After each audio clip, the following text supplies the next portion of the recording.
So, should we do a little meditation? Calm our minds and try to set a good motivation. Relax your body. I like to tell myself that because my body doesn't always react. Relax the mind. Basically, everything's okay. We have the Buddha nature, perfect human rebirth, all the problems that might be objects of our worry or objects of attachment and desire, all are illusion-like, ultimately without any basis, merely imputed. There are no real enemies, no inherently existent friends and companions.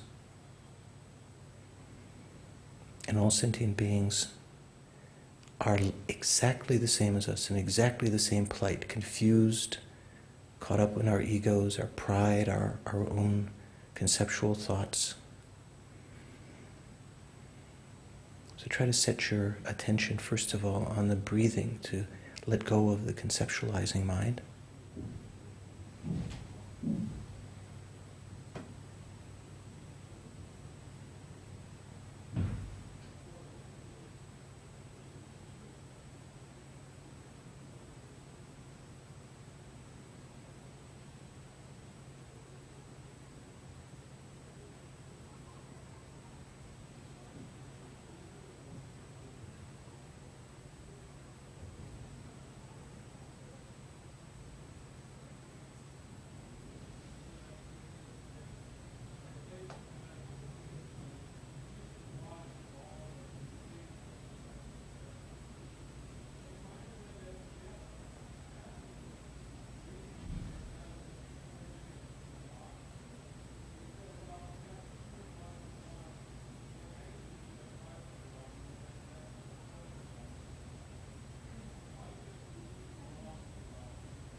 Withdraw your attention more finely away from your senses, as though a tortoise withdrawing its limbs into the shell. Withdraw your attention to the cave of your heart chakra, in a sense.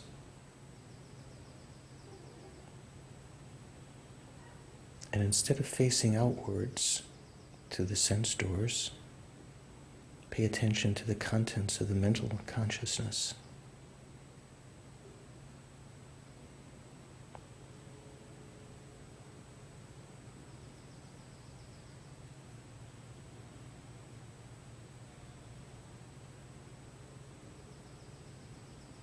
It has no color or shape. It's not dominated by the eye consciousness or the body consciousness.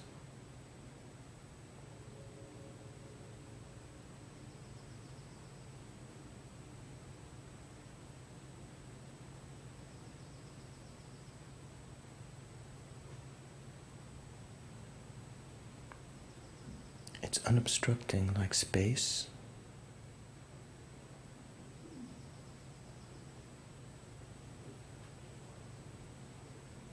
unstained by the thoughts that are temporarily there, the adventitious events of our mind. Reflective and clear.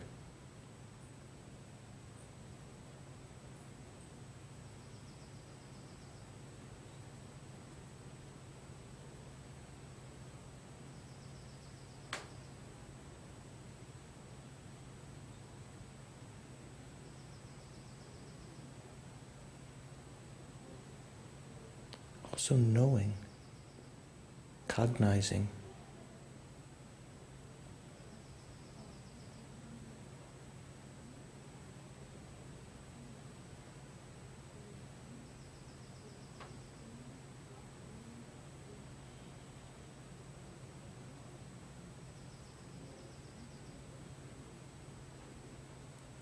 when the mind reacts to various thoughts, grasps onto them, doesn't let go,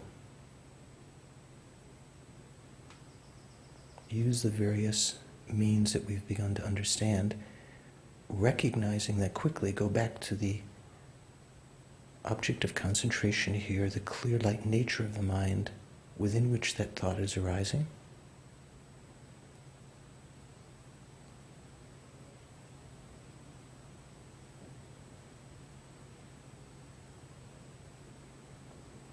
Notice how our reaction to various objects of mind is colored by our sense of ego.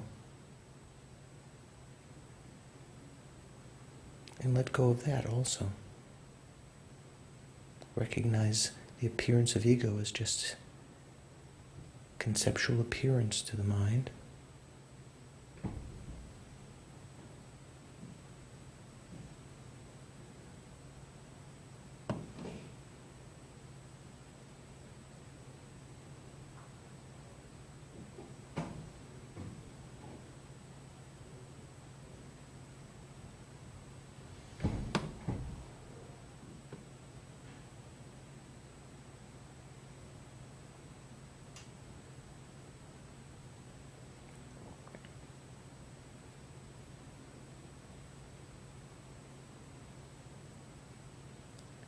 With the wisdom, mental factor wisdom arisen within that consciousness, try to recognize this nature as our potential, conventional Buddha nature.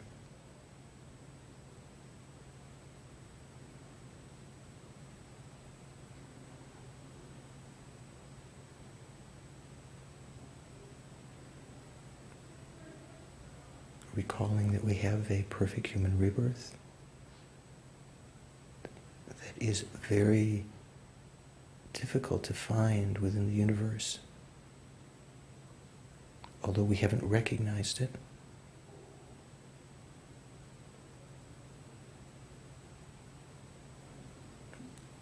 Or its rarity, or its great usefulness, because if we did, we wouldn't be engaged in so many worldly activities.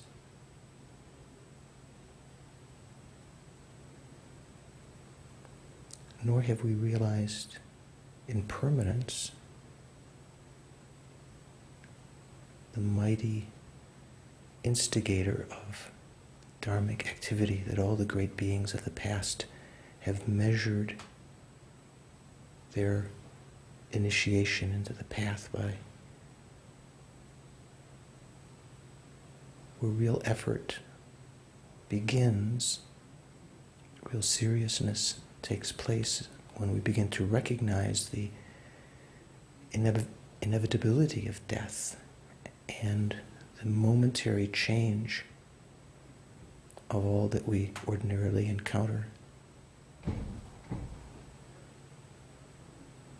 Perfect human rebirth, so valuable, but every moment ebbing away, having a definite length.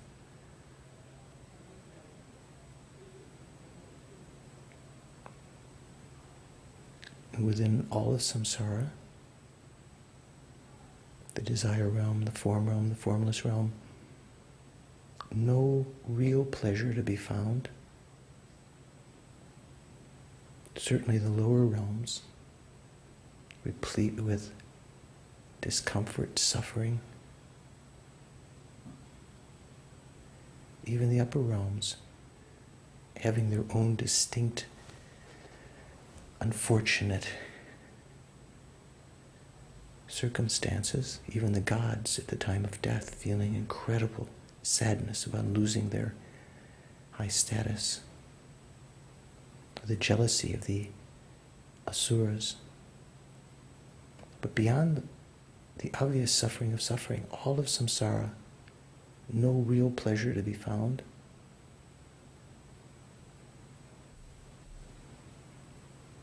Within cyclic existence, only dharma happiness, uncontaminated happiness also, can bring us real satisfaction, eliminating our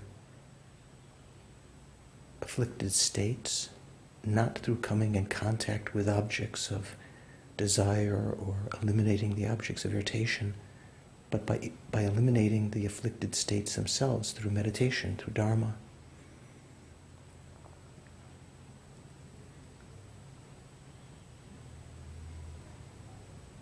All living beings, exactly the same as us, wanting to be happy, wanting to be free of suffering, have been our mother numberless times in the past,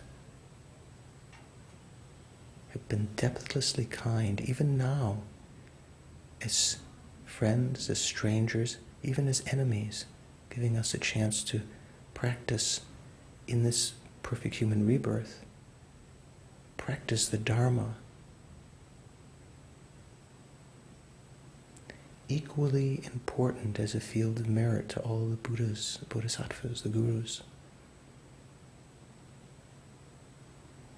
Yet all of them suffering.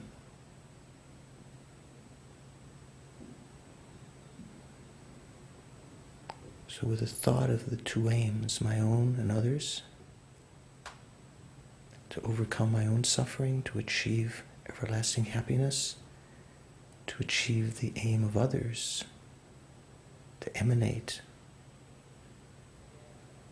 solutions, bodily forms, speech, for the welfare of sentient beings.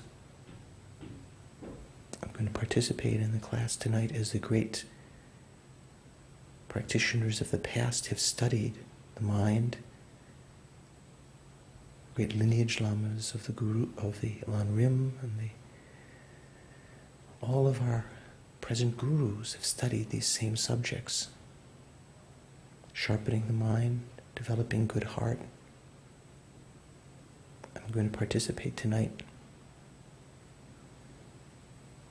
Pay attention with concentration, good heart, open mind, wisdom, courage, in order to quickly achieve enlightenment for the welfare of all sentient beings.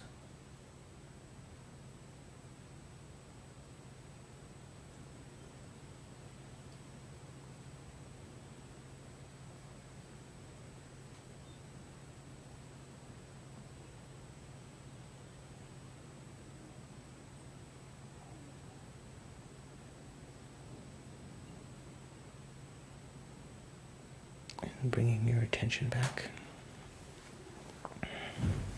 Present, relax.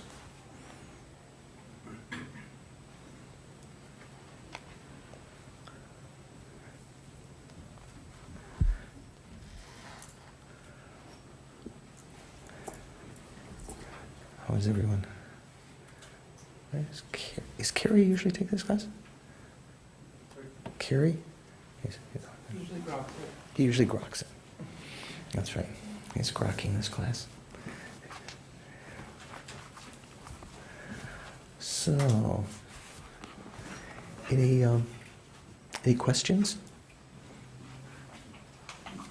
Sister Thea has a question.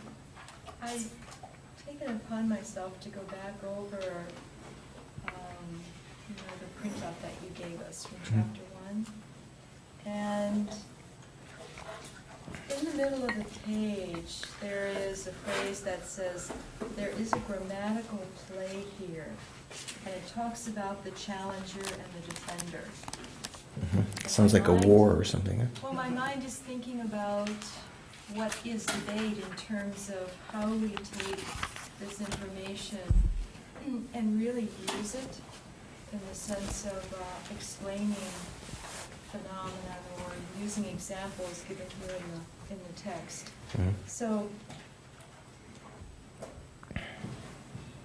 and I don't know if that's where everybody else is, but if you would explain the subject nominative, the object nominative, and how this dance of words plays into something. And you said on page 1, you mean on page 4? Page 4, Mhm. chapter 1. Mm-hmm. In which paragraph? It's the 1, 2, 3, 4, the 5th paragraph up from the bottom. And it begins with, there is a grammatical play here. Mm-hmm. And you may want to... This is one of the things... I wonder if that's jumping ahead or... The first chapter? I'm not sure if that's jumping ahead. It could be that we're a little beyond that, but I'm not sure.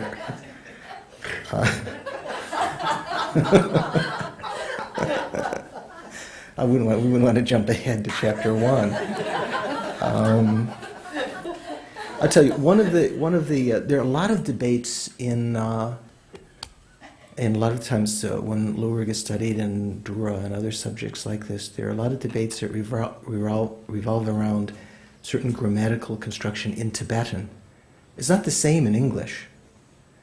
And like a lot of things that play on words and so on. Sometimes Tibetan jokes. I remember Geshe Tekchok used to love to tell jokes sometimes. He'd tell a joke, he'd sit there waiting. And no one, we wouldn't get it, it's kind of Tibetan joke, And that's one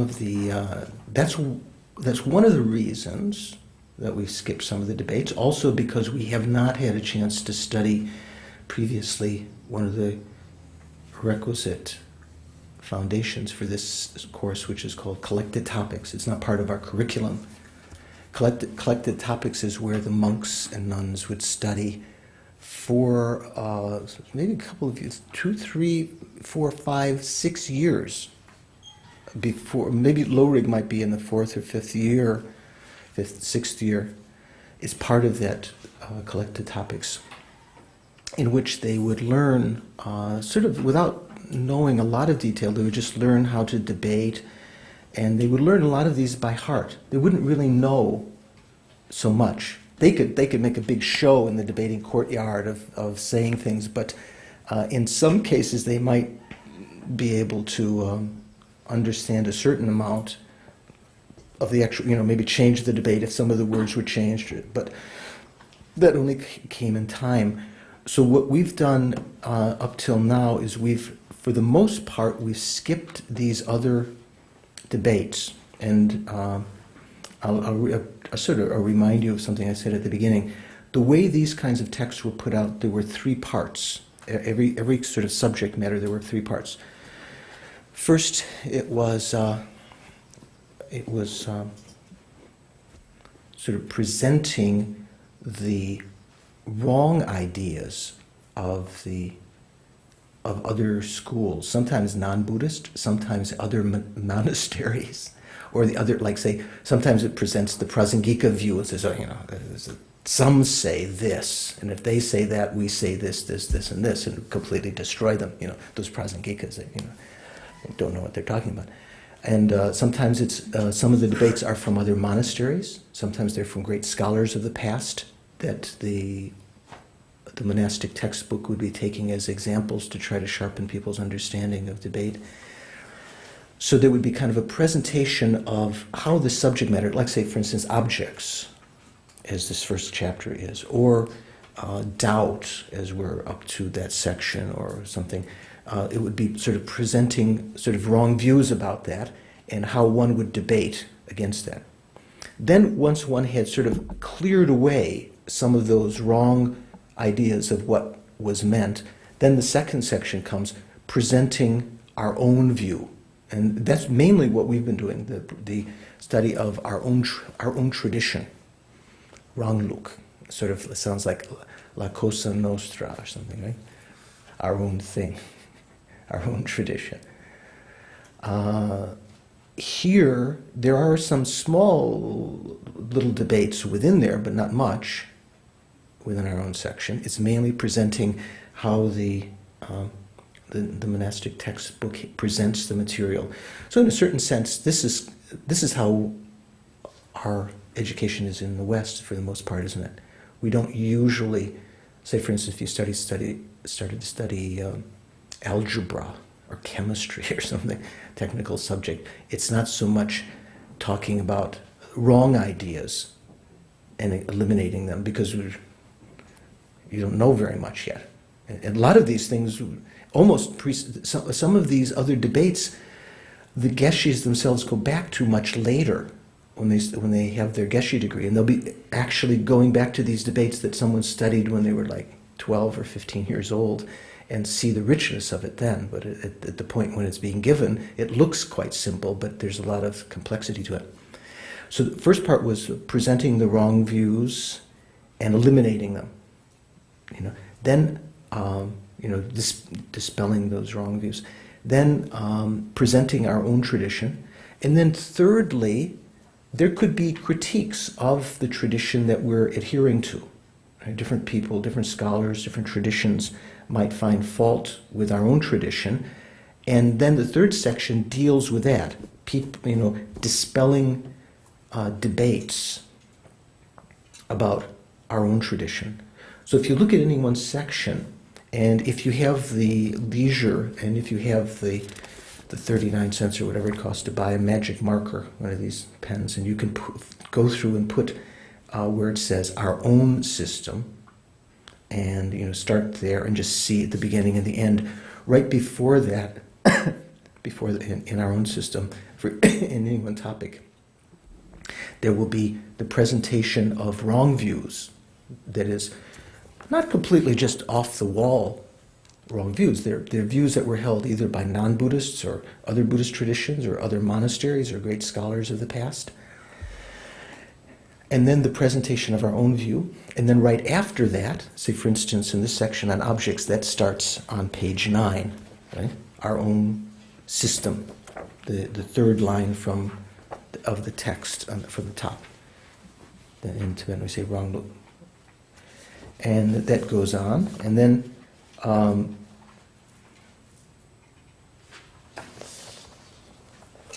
page 10, you would see, or like the third line down there, concerning what has been said, someone might say. So this is kind of like now dispelling wrong views about our own tradition. Someone might say that, all of these debates now, right after the subject, are different, maybe some other scholars from other monasteries, or some doubts that might have arisen. The textbook author might raise certain points just from his own wisdom, knowing that certain things might occur to the students, because this was something that was studied for hundreds and hundreds of years, so there was kind of a currency of knowledge. So what we have not done is gone into those at this point. We haven't gone into those debates other than just very superficially, because we don't have the time, and we don't have the some of them have to do with grammar, and to try to explain that we'd have to almost learn the Tibetan grammar, and it's not all of them are grammatical at all, but the ones that do play on grammar is just like, I don't know if it's that worthwhile to spend time worrying about those. But if someone were to study it in depth, of course, those would be very fruitful objects of research. But basically, of those two sections, before and after our own system, there is all of them are presented usually as consequences. So there's two kinds of logical arguments that we often are presented with. Syllogisms and consequences. Do you know the difference between syllogism and consequence? Yes. So consequence in Tibetan, I can't remember if I ever knew the Sanskrit word. Well, prasanga, I guess, because we say yimpatal, it follows that, or there is a consequence that. It's not exactly a syllogism. It's sometimes arisen because of some view that your opponent is holding. Say, for instance, what did someone say to me before? Or I won't repeat what Diana was saying before. But say if someone were to say something, and I could throw back to you some consequence of what you said. Maybe you tell your kids, you should always drive on the correct side of the road, on the right side of the road. Don't drive on the wrong side of the road. And then sometime if you have to pass someone, or if there's an emergency, the kids say, well, it follows that you made a mistake because you drove on the wrong side of the road. And then maybe mother or father would have to, or big brother would have to defend that. Okay. So a consequence is like a syllogism, but it always has the words, it follows that, or there is the consequence that. In Tibetan language we say it has the sound of tal, which means prasanga. There's a consequence, or it follows that. The prasangika school, the highest of the Madhyamaka schools, are called the consequentialists, because they hold that you can actually induce an inferential cognizer in someone's consciousness merely by throwing them a consequence of their wrong view to a person who's a sharp opponent. The purpose of debate, of course, is not just to show off one's intellect, or even just to defend Buddhism or your own system, although in some cases that has been necessary. But the main purpose of debate is to eliminate wrong views in your opponent's mind stream. So it should be done out of compassion, not out of big ego and so forth. So if one, say for instance, if we were studying with someone and we were just first of all, we're just discussing, we ask, okay, what are the divisions of, how many different kinds of impermanent phenomena are there, Sarah? And she says, I don't know. Carrie, how many different kinds of how many divisions are there of impermanent phenomena? 7. And then I would say, okay, show, that means like you present them. What are these 7 divisions of impermanent phenomena? Oh, you were just making that up. I see. You didn't. I thought you really thought there were 7. Okay, very clever. Okay. Who has an idea how many? Bonnie, do you have any idea? One division of impermanent phenomena. Okay, so the debate might start that way. So then I would say, okay. And I would go back and I would go through some gestures and taking my mala and pulling it up my arm and stamping my feet on the ground. Actually, there's a certain meaning to all of those physical gestures too. It's said that there's some ritual at the beginning also, reciting the mantra of Manjushri and so forth. But when one clasps the hands together, it's not just to distract the opponent. It's that one is closing the door to the lower realms and bringing all sentient beings up into the upper realms. One pulls up the rosary up one's arm when one is making a point. So I'd say to Bonnie, okay, it follows that, from your assertion, in other words, that there is one division of impermanent phenomena, that consciousness, matter, and non-associated compositional factors are one division. or something like that. You know, there are myriad kinds of consequences you could try to throw to someone. And then they would be put in a position then to try to answer that. They would be thinking about the consequence of their answer that you had presented to them. And as the answerer, the other party, the person who's sitting down and being debated against, they don't have too much leeway to say a lot. They can't sort of start a big soliloquy and sort of go off on a tangent. That's sort of the sign of someone who supposedly is not a good debater. Unless the person who's debating with you is a complete novice and they're just making so many mistakes and you're just trying to get it back on track. Usually there are just certain answers. If you're sitting down and answering the questions that are being debated against you, there's certain answers that you can give. So that's kind of the context of these debates. For instance, someone's system has some particular idea about objects or doubt or something. So the first section is presenting. Someone says that, and then they might start. If someone says, that's kind of like the initial thing. Like for instance, I ask you some question, or I ask Bonnie some question, and she says. If Bonnie says there's one division of impermanent phenomena, then it follows that, and then there'll be a bunch of consequences of that, and trying to dispel those wrong views, first of all. And then at the end, if someone says about our system that there's a fault in your system because the way you've defined it, you Sautrantikas, or you from Sarah J, or you Purbachok, they don't say the name, but then there would be these faults. And we have to defend that by showing that there's not any inconsistency. So that's kind of the basis of those debates. And because it's not part of our daily study to debate like that, and because the course would go on too long, we haven't gone into a lot of detail, but we will as time goes on as we study other subjects. And maybe over time, because even in these 12 classes that we have for here, we have a certain amount of time just to go over the self, our own tradition.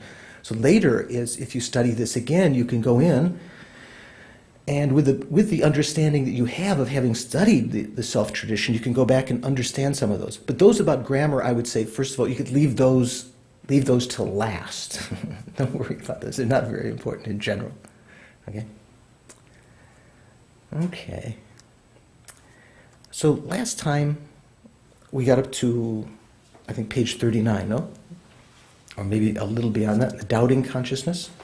And again, it says near the bottom of the page, if in the future someone's watching us and they've printed it out in a different printing, this is on the bottom of page 39, according to some printing of this text. It says, our own system is that. In the text, it'll probably say Rangluk. So that our own system, the definition of a doubting consciousness is, and this is right after the section in which some other definitions of doubting consciousness have been proposed. Okay.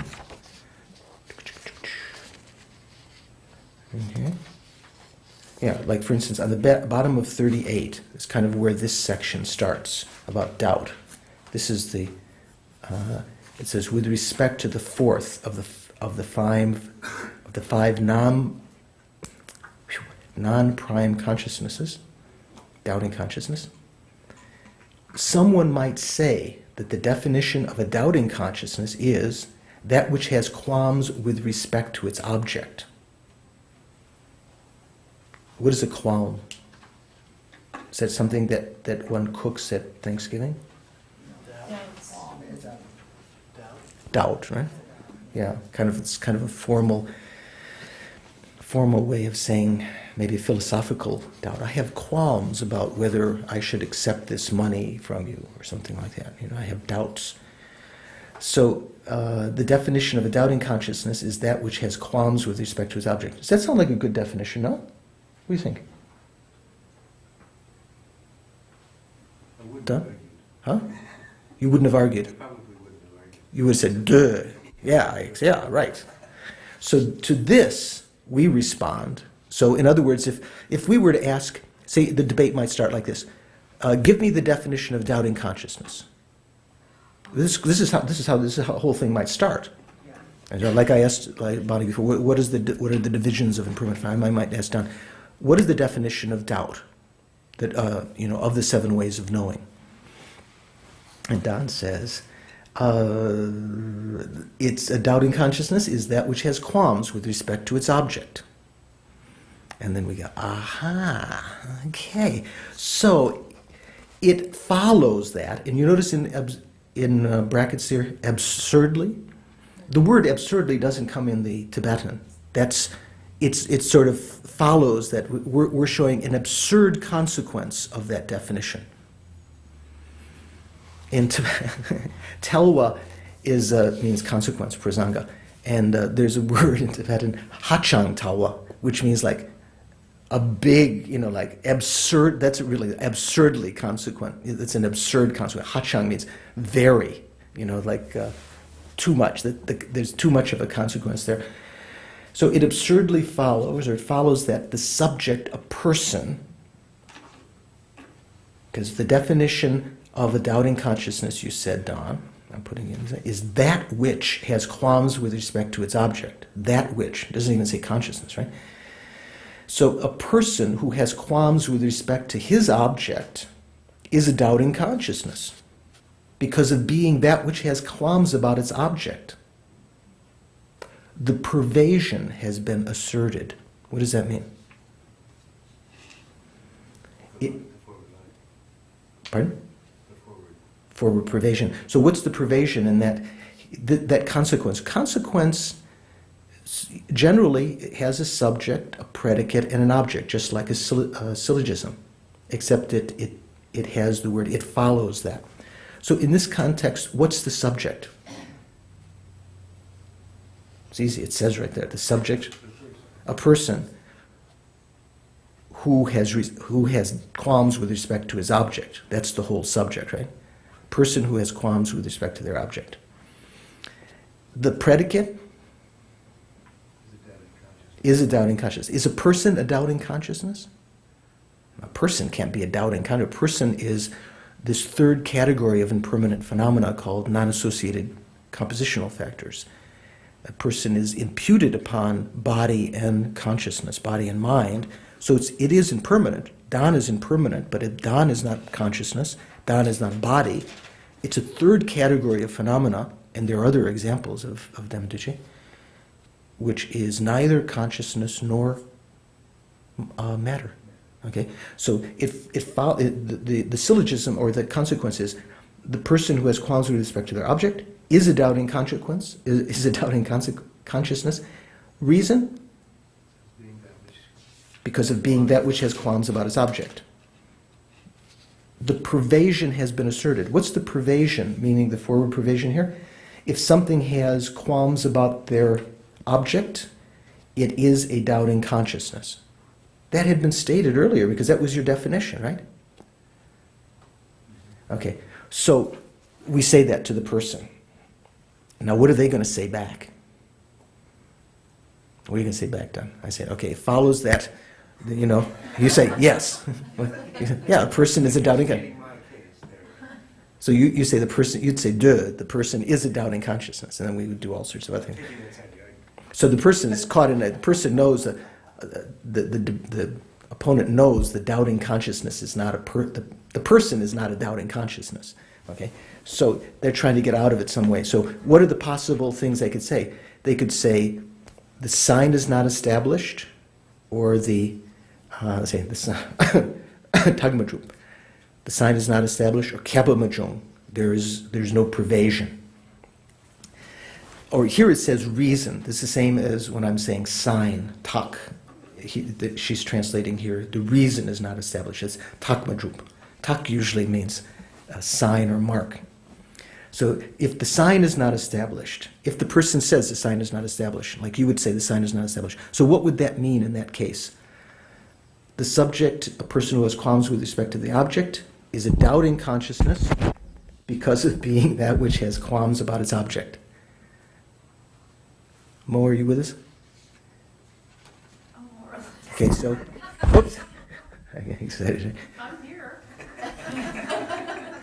The Doubting consciousness. she's got doubting consciousness, but Maureen is not the doubting consciousness. That's good to not to associate with that. So the person who has qualms is a subject, is a doubting consciousness because of having qualms about its object.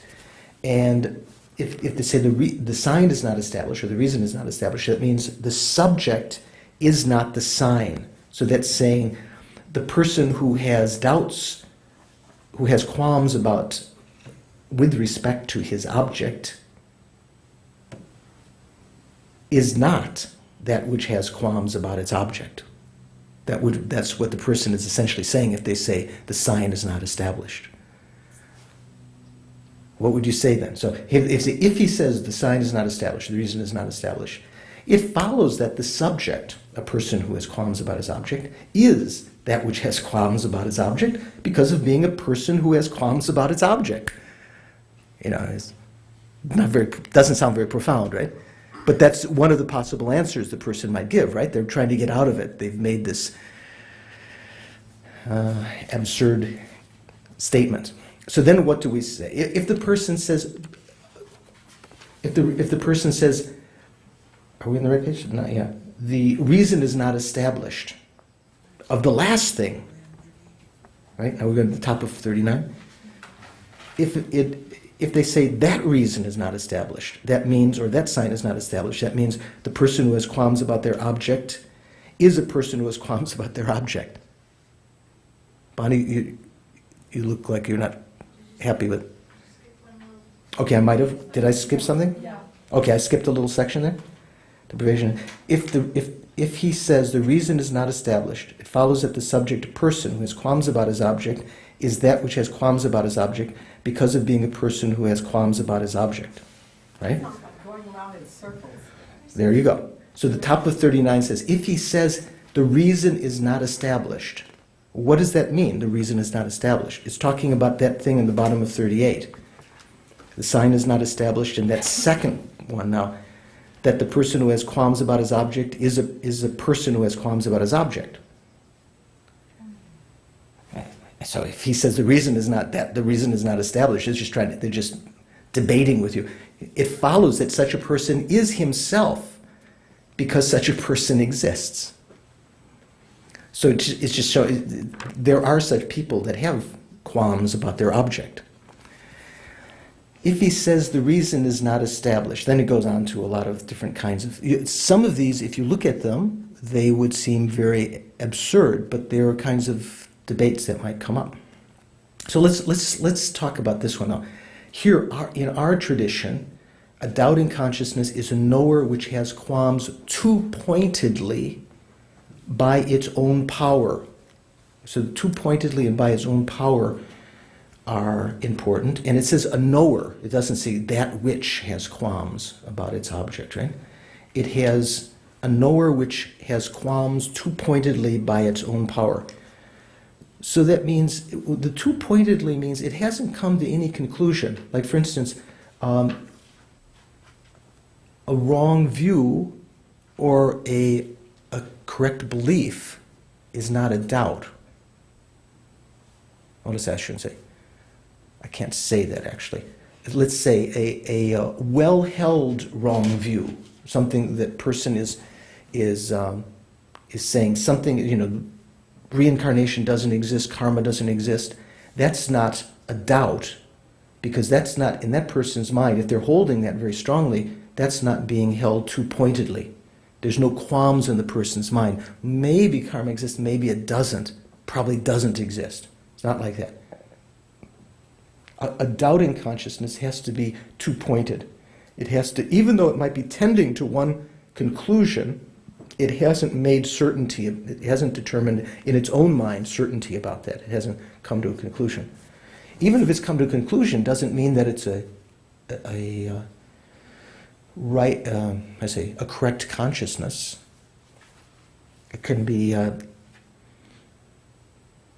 It can be leaning in the wrong direction. It doesn't mean that it's a wrong consciousness, because it can be leaning in the right direction. Okay? Would that make it a right consciousness?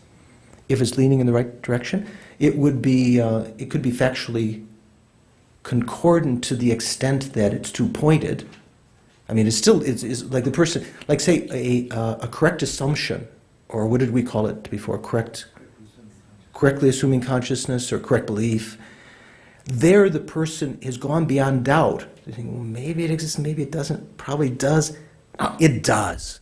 It does. You know, they've come to conclusion for some reason. It may be by a wrong reason. You remember when we talked about correct belief? It could be without any reason at all, or it could be because even by a correct reason, but not totally established in that person's mind. But it's not yet a realization. It hasn't eliminated all superimposition. It may have eliminated doubt to a certain extent if the person has a correct belief. Because a doubt is something that has qualms too pointedly. Explain too pointedly. Meaning there are two things. It's thinking maybe it's this, maybe it's that. I'm not sure. But even if you go, of the three divisions that think maybe it's this, maybe it's that, I'm not sure. That's kind of like medium doubt, you know, or intermediate doubt. You can think maybe past lives exist, maybe they don't. They probably don't. That would be a doubt leaning in the wrong direction. Even if you're thinking they probably don't exist, there's still a doubt in your mind that maybe they exist. Maybe they don't, maybe they exist, maybe they don't exist. They probably do. Yeah, probably there are future lives and past lives. Probably. You know, even if we think that we've come to a correct belief, probably in our mind that's still a doubt. What do you think? It's doubting consciousness? Most of us would admit, even people that are very zealous practitioners would probably admit there's still some doubt. That's not something to be afraid of. Nagarjuna said, doubts can be very, very useful. Sometimes we might think doubt, because doubt is not yet a correct belief, which itself is not yet a realization, that doubt is something very inferior that we have to eliminate. We better believe. You know, you better what's the word, swallow it or whatever. I remember at one of the first courses at Copan in 1974, there were some people from San Francisco, I think it was at that course, or the 75 course, who were kind of Buddhist, Zen Buddhists or something, kind of New Age, and they had this expression. They used to put up on the board, because Lama Zopa Rinpoche would be teaching about, you know, the Lan Rim and everything. They put up on the board these caustic notes. And it's like, swallow it. It's like we were being told just to accept these things or something like that. Act as if and you will. Pardon? Act as if and you will. Act as if and you will. Maybe. So doubting consciousness is something that is two-pointed. Okay? It's doubting. It has qualms. In general, you can't use the same word that you're defining in the definition. That's why, although qualm, dopa in Tibetan, is a synonym of doubting consciousness, tetsom, you couldn't use a doubting consciousness is a knower which has doubts.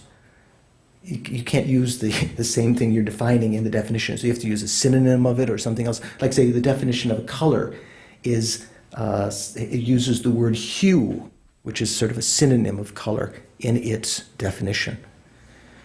So doubting consciousness is a knower that has qualms too pointedly by its own power. So by its own power, the significance here, I think, is that according to Purba tradition here, and a lot of the different traditions, not just Purba, but there's one school of thought that thinks of these 7 ways of knowing, that when we talk about doubting consciousness, it must refer to a mental factor. Do you know the difference? Oh. You're drawing the spine. It looks like the drawing of a spine. Oh. I have doubts about what you're doing. What was I saying? Well, do you know the difference between a mental factor and primary mind? Yeah. Primary mind grasps what the mere entity of an object, and the mental factors other qualities of the object. Yeah, they engage in the various qualities of something. They're secondary to the main mind. There's the same entity. There's like the ocean and the waves. Here, doubt, there is a mental factor called doubt amongst the 51 mental factors. Do you know where it's located amongst the 51 mental factors? In the afflicted, in the afflictions, in the klesha, in the 6 root afflictions, the 6 root delusions. One of them is called afflicted doubt, not just doubt in general. Say, for instance, you had a doubt, maybe emptiness exists, maybe phenomena are empty.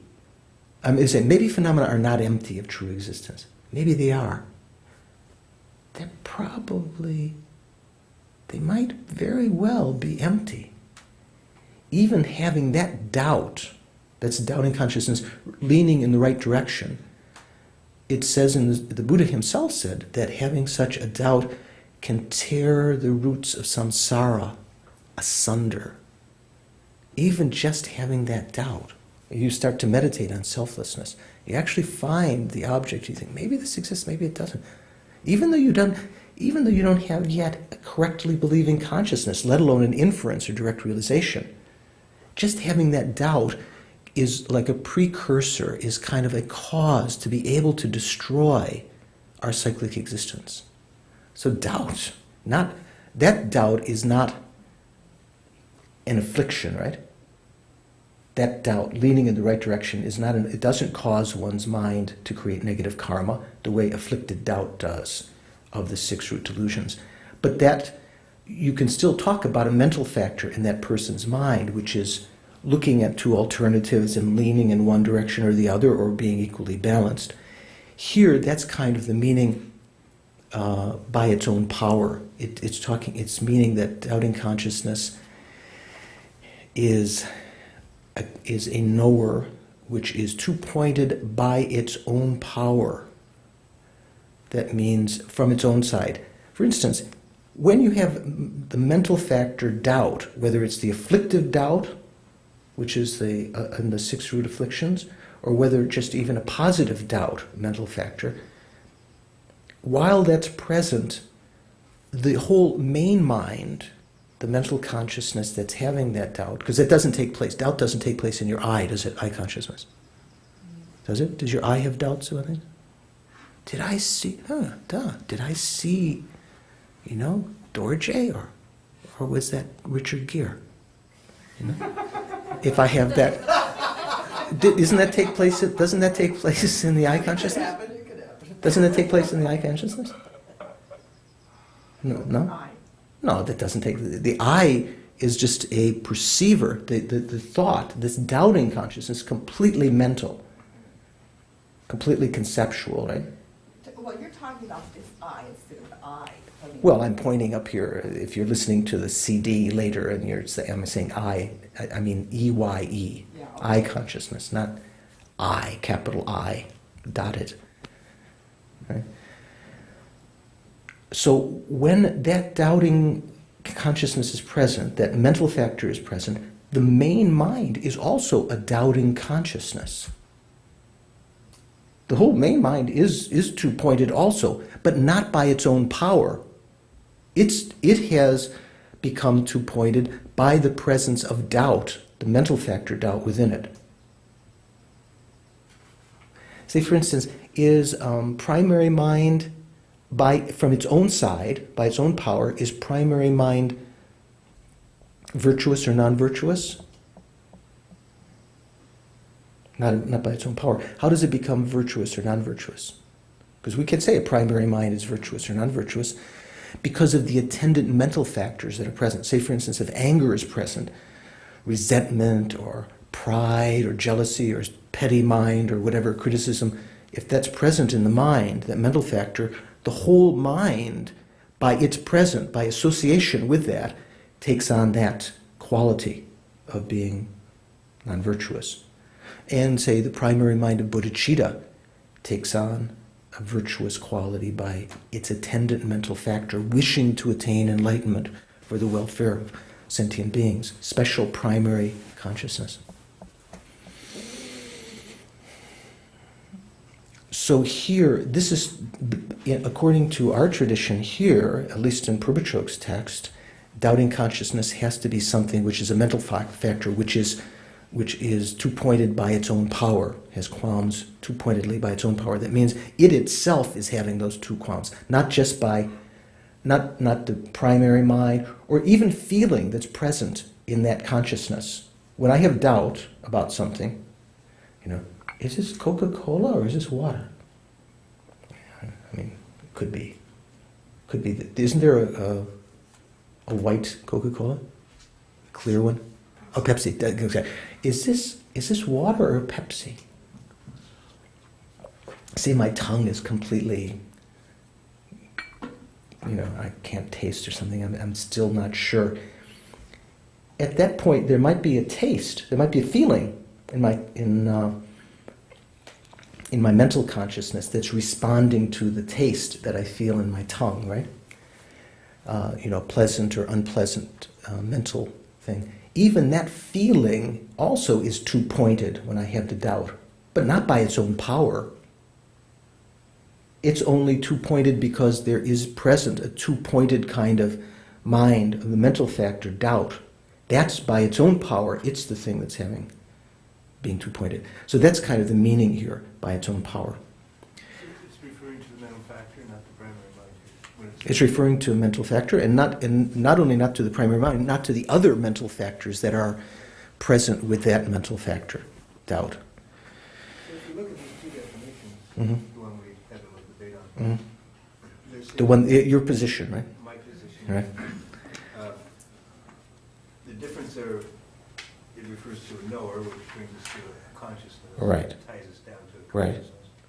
And then it changes qualms, it says qualms two-pointedly, Right. as opposed to just qualms, and then by its own power. Right. So if you look through these debates, there might be some of them that were pointing out the lack of that word or those particular phrases being there. So each of them cut out some particular kind of misconception or doubt about it. So in general, when we're talking about, our definitions commonly say something like knower, which, has a wrong perception, whatever. Are we talking about the mental factors when we refer to that knower?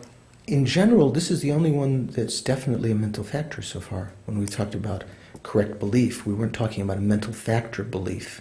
We're talking about the mind in general that is believing, which might have a factor of confidence or aspiration or something.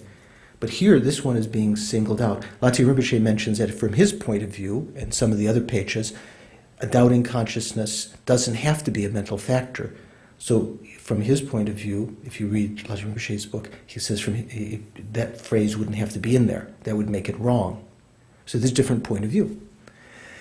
Let me just say one more thing. George is giving me 2 more minutes here.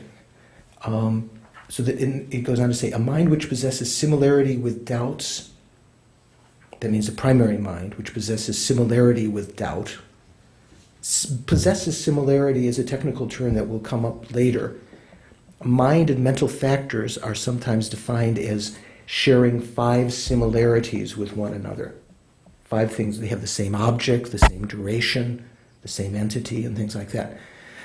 So that's what it means, possesses similarity with doubt. The primary consciousness, which is, let's say, concomitant with doubt, and the feelings which are accompaniers of that mind possessing similarities with doubt, they have qualms by the power of doubt, but they do not have qualms two-pointedly by their own power. So that's kind of pointing out why in this tradition, those would not be considered doubting consciousnesses according to Purbachok's definition. Okay? Ms. Oma? Well, I had a question about the word feeling. And because, and I was trying to figure out, that's not an aggregate. Feeling is one of the 5 aggregates, and there are 3 kinds of feeling. In fact, perhaps today we'll get to the mental factors. And let's take a little break, because we're just at the point where your blood sugar is going low and the tape is about to finish. Okay. And then you can. She always used to like to have tea party. Did anyone here ever meet Lama Yeshe? Maybe Oma, you knew Lama Yeshe. Yeah, I had. And once we were at Kopan, and they ordered some chocolate eclairs from the Annapurna Hotel, from the coffee house to the Annapurna. I mean, at that time in the late 70s, you usually didn't find chocolate eclairs at Kopan, let alone even Kathmandu, let alone Kopan. And but Lama, I remember Lama took this chocolate eclair, and he was going to start the party, and he just took it. Straight in his. It was something about the practice of Tantra. Anyway, so when doubting consciousnesses are divided, there are 3. Doubt tending toward the factual, which means that which is correct. Doubt tending toward the non-factual. So that's a doubt leaning in the wrong direction, and equal doubt. The first is, for example, doubt which thinks that sound is probably impermanent. Even if you think, yeah, sound's impermanent, even if you're not absolutely certain, it's still a doubt. Even though you think, oh yeah, I know sound's permanent. Well, maybe this sound permanent, I'm not quite sure. If it's like that, that's still a doubt, isn't it? Like, you might think you have a correct belief in emptiness, selflessness. You might even think you have a correct belief, but if you check it, probably you don't even have a correct belief. Anyway. So is it doubt until it's a realization? It's a doubt until it's no longer two-pointed. Say, when you reach confidence, in a certainty, you've reached a decision in your mind, then it might be a correct belief if it's leaning in the right direction. But remember, it might be still not completely established and have different kinds of misconceptions about it, but it could still be called a correct belief. Some correct beliefs are much more powerful than others, right? Some are completely based on wrong reasons or incomplete reasons or just a person's exaggeration, thinking they know something. Other correct beliefs that have been based on logic and experience over a long period of time in meditation and thinking and so forth, those correct beliefs can be very, very close to bringing about inferential cognition. They can become causes of it. So there's a whole spectrum of correct belief. But here there are doubts that are leaning in the correct direction, doubts that are thinking in that are leaning in the wrong direction. That is the non-factual thing. Sound is maybe it's permanent. Maybe it's impermanent. It's probably permanent. Sound is probably permanent. That's leaning in the wrong direction. Eh? Third, doubt which wonders whether sound is permanent or impermanent. Sort of like, not really, even if you're leaning in one direction and you say it's probably, even then it's not certainty yet, right? Is probably certainty in your mind? Lama Superficial, I often use this. Probably, definitely. What is it? Yeah, what is it? There's something, it's a turn of phrase which kind of causes us to think. Probably, definitely, maybe. So, okay, so here, let's just start one of these debates here. Someone might say, so this is now having presented our own tradition, now this is a debate coming up in regard to our own definition. The debates before this, just before our own tradition about doubt, were doubts, someone else presenting their definition of doubt or their ideas about it, and we tried to eliminate them, showing the absurdity of them. Now someone is trying to show us something wrong about our thing. Someone might say that wrong consciousness and doubting consciousness are contradictory. This is maybe some Well, let's see. What are they thinking? What is wrong consciousness? Wrong. Wrong consciousness. Are there? Would that be like the blue snow mountain? Is that a wrong consciousness? A blue snow mountain it follows that a blue snow mountain is a wrong consciousness. No, but the mind that perceives the knower that perceives the blue snow mountain. Would that be the wrong consciousness? The knower, an I consciousness perceiving a blue snow mountain. I think that would be a wrong consciousness. Yeah. Yeah. Also, it could be conceptual wrong consciousness, not just a perceptual. Like thinking that there is a self of persons. Perceiving a self of persons, grasping the self of person, grasping to the horns of a rabbit, grasping that someone's your enemy, something like that. When they're not even conventionally your enemy, say they've actually been helping you. I mean, there could be many kinds of wrong consciousnesses. So someone says, someone might say that wrong consciousness and doubting consciousness are contradictory. Are they? Wrong consciousness, doubting consciousness, contradictory? No, they're two different consciousnesses. Well, to be contradictory means that there cannot be one thing which is both. To be contradictory, right? If it is one, it is not the other. Doubting consciousness can be a wrong consciousness. It can be wrong, for instance? Over here where it said that when it's divided into three parts and the doubts tending toward the non-factual. Yeah. That would be From our wrong. position, from our definitions here, we see that would be a wrong consciousness. So to this person that says wrong consciousness and doubting consciousness are contradictory. To this we reply, it follows, and then it always puts in parentheses absurdly, it follows that whatever is doubting consciousness is necessarily not a wrong consciousness because these two are contradictory. The reason has been asserted. This is what we might say. You've asserted the reason. You've stated the sign.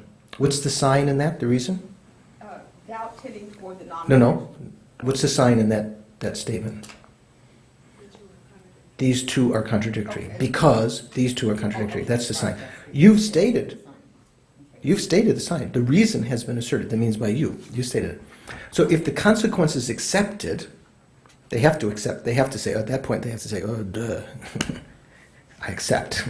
Not duh, but duh. I'm joking. If the consequence is accepted, again it follows that the subject, a doubting consciousness which thinks that sound is probably permanent, is not a wrong consciousness because of being a doubting consciousness. This is because it is doubt tending toward the non-factual. Why is that? Because the person already asserted, they've already accepted that if it's doubting consciousness, it is contradictory to being wrong consciousness. So this can't be wrong.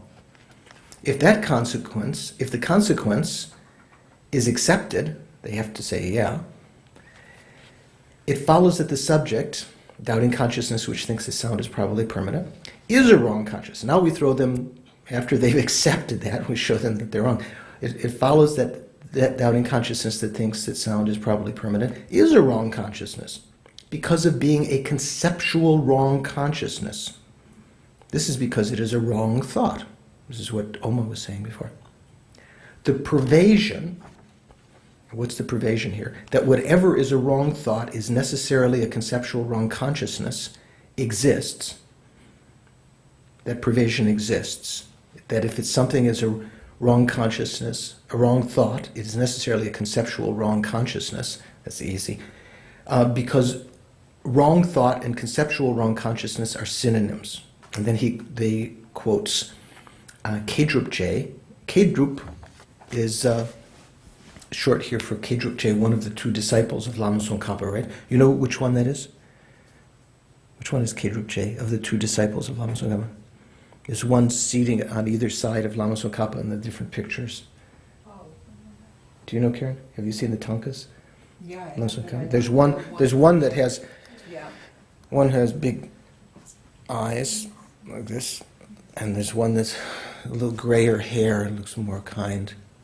Which one is Kedrup J? The kind-looking older one. Is that what you? No, is the one with the big bulging eyes. It's supposed to be. He's the one that's supposed to be emanation of Vajrapani, or related. He's the one that was more. Wrote more about Tantra and was more incisive. He's the one that had the great visions of Lama Tsongkhapa, the 5 visions of Lama Tsongkhapa after he passed away. Maybe. Yeah, it's gone bananas. So Kedrup J wrote a text called Clearing Away the Darkness of Mind with respect to the 7 treatises, Yiki Munsel, I think it's called. And he says in that text, which the Gelugpas, so here it doesn't matter, sort of like if you can quote Kedrup J, sometimes Kedrup J and Gyaltsab J and Lama Tsongkhapa, some of their assertions might seem contradictory, but in general, if you quote one of them, if you're Gelugpa, they can always be taken as a source. Even one of the Dalai Lamas, generally, you can take as a source.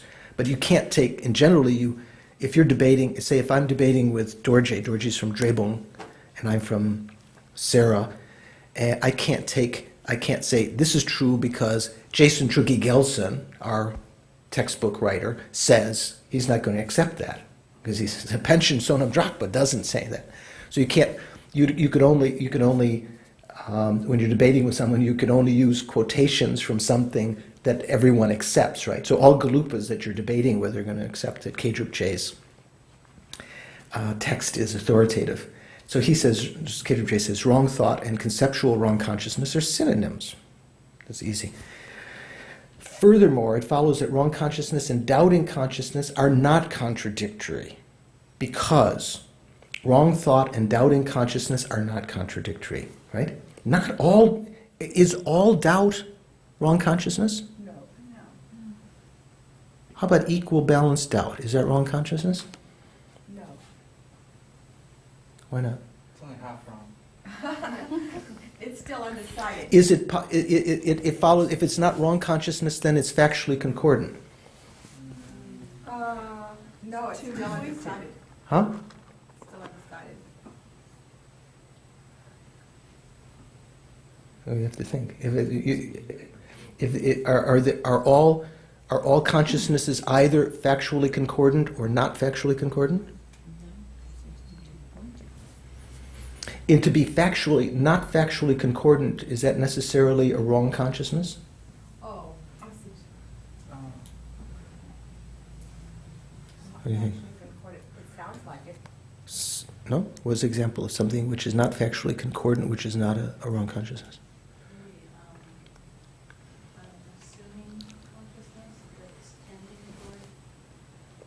Assuming, you mean correct belief? Yeah. Correct belief is something which has reached certainty, so it's not tending to one direction or another, right? If that's what you were saying.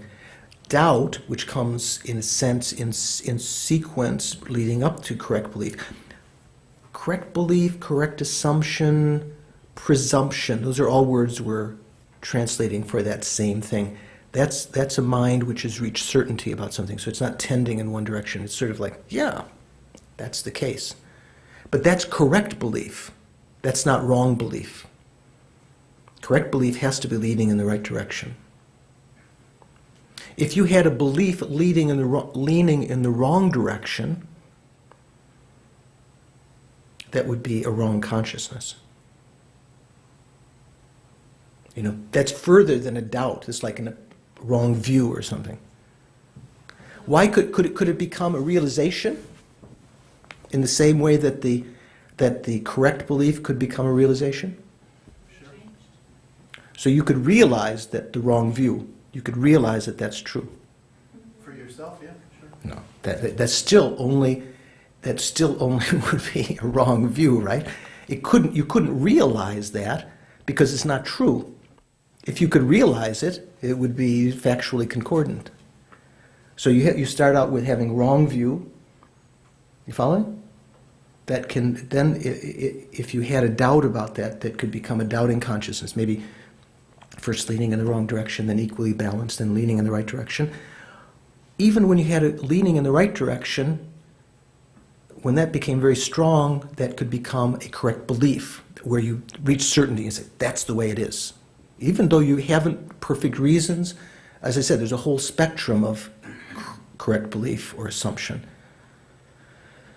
Then what could be more refined than that is to have an actual inferential cognition that realizes that. We're talking about intellectual things, right? Conceptual consciousness. When you've actually determined something by correct reasoning, all the elements are present, you've realized that. Okay. You can't have a realization of ignorance. Well, here what I was saying before, you can realize that ignorance exists, but you can't have an ignorant consciousness. Say, for instance, say we were talking about, I was trying to lead, this is interesting, say, remember we had doubt. Doubt's equally balanced, and leaning in the right direction becomes a correct belief. That could become a realization, let's say an inferential cognition, where you realize that. Now let's go the other way. Doubt leaning in the wrong direction. What's more stronger than that?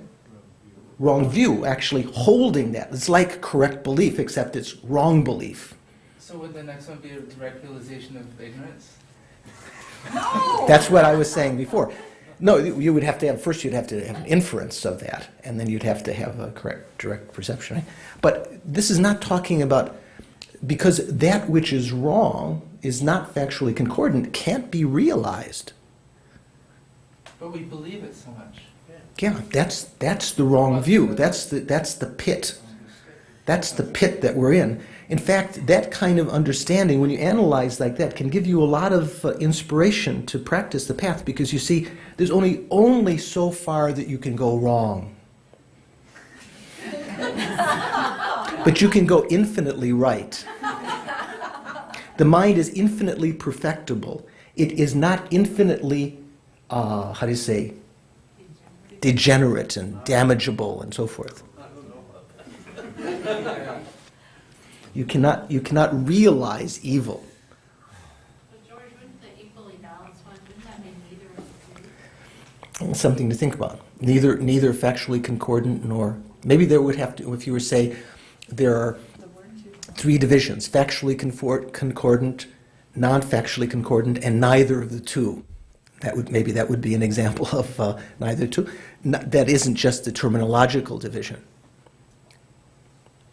Okay, so maybe factual concordance and not factual concordance isn't something that completely covers all consciousness. There's like doubting consciousness. Equally balanced, let's say. So, the assertion that all wrong thoughts possess an aspect which is definite as a one-pointed mode of apprehension is incorrect. This is what K.J. J's text says. The assertion, if someone were to say that all wrong thoughts, okay, all wrong conceptual consciousnesses are definite, like they're really holding that, that's wrong. It's incorrect. Because it would follow that conceptual consciousness thinking that sound is probably permanent would not be a wrong thought. Why? Because if it were true that all wrong thoughts were one-pointed, right? Like they're really holding something. So a lot of our wrong thoughts, that's also maybe a cause for optimism. Maybe our wrong thoughts are not so one-pointed, even if we think, oh, I'm so ignorant, I just completely misunderstand. Maybe they're not completely that way. Maybe close, but maybe some of them are, that there is a doubt in our mind, and just to introduce that doubt, entertain that doubt, is very, very powerful. Kind of by definition here, this is the only definition we have that says it's two-pointed, the rest of them. Yeah. And give wrong consciousness, not two-pointed. Wrong consciousness, it doesn't say not two-pointed. It doesn't say it's one-pointed. But how about correct belief? What was the definition of correct belief? Anyone tell me the page? Mm-hmm. Page 34, correctly assuming consciousness. A factually concordant, determinative knower, which is controvertible with regard to determining its object. Does that say anything about being two-pointed? It can't be two-pointed because it is incontrovertible. It is made up its mind with regard to determining its object. I'm sorry, it's controvertible, but a factually concordant determinative knower, which is controvertible with regard to determining its object. It's determined its object. And I think the way that some of the other, they translated the words in a slightly different order.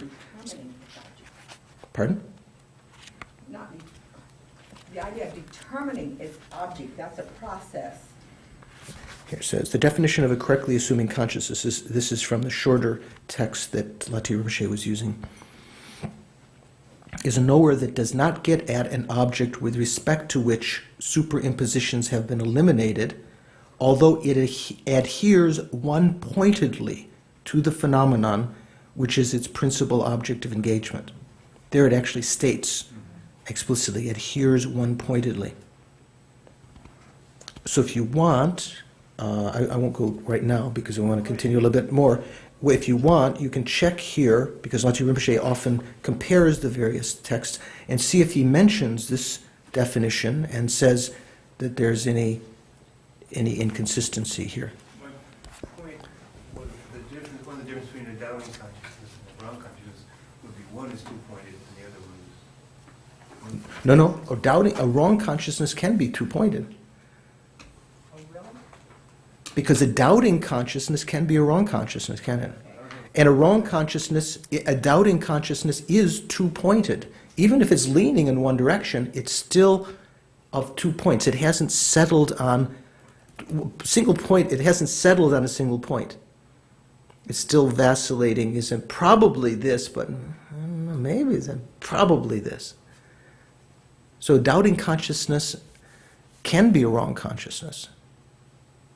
Right? Yeah, Is a wrong consciousness a doubting consciousness necessarily? No, not necessarily. There are some wrong consciousnesses that are one-pointed. Okay, but not all. Doubting consciousness can be a wrong consciousness. And it can be factually. It can't be a doubting consciousness. Pardon? A wrong consciousness cannot be a doubting consciousness? Sure, it can. Wrong consciousness that thinks sound is probably permanent. Isn't that a doubting consciousness leaning towards the... That's and also a wrong consciousness. So they're That's what it just said. there's a nexus there. That's just what she said. The assertion that all wrong thoughts possess an aspect which is definite as a one-pointed mode of apprehension is incorrect. Take a look on your page. No, 34, 40.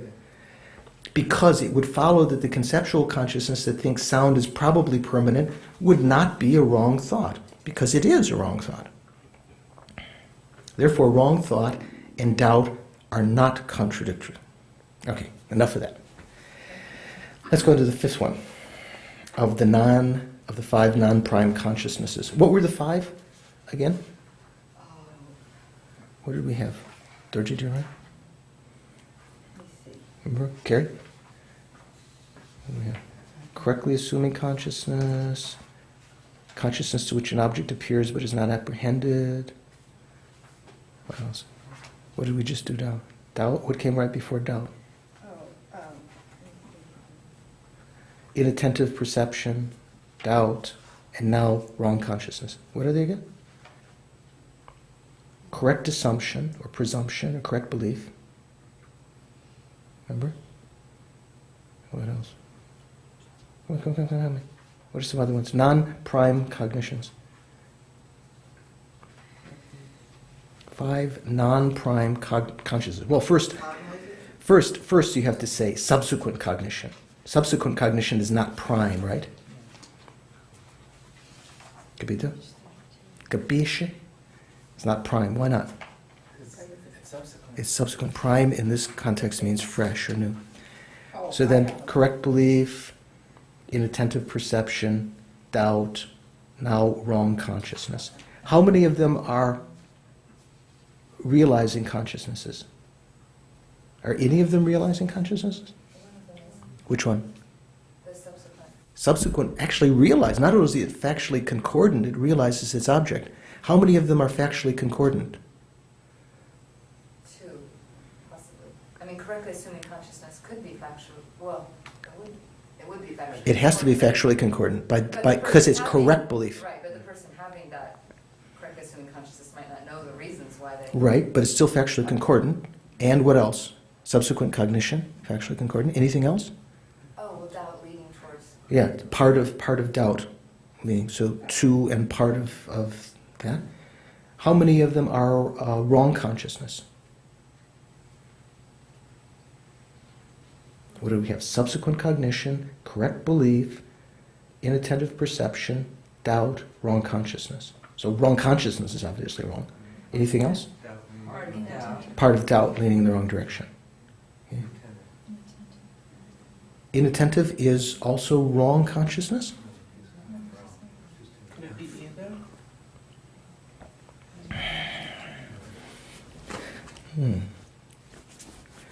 Well, inattentive perception. These are things you could, this is really good. This is what you should be debating about. Georgie should spend his lunch hour with, who else is in here? With Fia, debating about this. She's here. Chris should call up Marcy on the cell phone and say, Marcy, it follows that. It absurdly follows. It follows that you don't know the definition of a debate of a doubting consciousness. See what she says. She might not appreciate that. So I hope she has a chance to see this CD later. Then she can say she was part of the class. Okay, let's go on here. Now the fifth one is wrong consciousness. So there are two parts to definitions and divisions. So here's, again, this is positing some wrong view about wrong consciousness, some wrong idea, someone else's idea. With regard to the first, that is definitions, someone might say that the definition of something being a wrong consciousness is a knower which is mistaken with regard to its determined object. Well, that's okay, isn't it? What do you think? Mark, what do you think? Mark? I'm here. I got you. So far it sounds okay. Oh, that's Mark. I was thinking, what? Bat. I was thinking, oh, Mark, you actually sit over there. I was thinking logical Mark was over there. Okay, good. Logical Mark is over there. I'll make it. Take it, Mark. Take it, Mark. Pat's not getting this one, Mark's getting this. So that's right, isn't it? That's a correct definition. A knower that's mistaken with regard to its determined object. What's wrong with that? If you were debating with someone who said that, what would you immediately think? Are they right or are they wrong? Dunk mine. These are called dunkers, by the way. I noticed on the Trader Joe's box.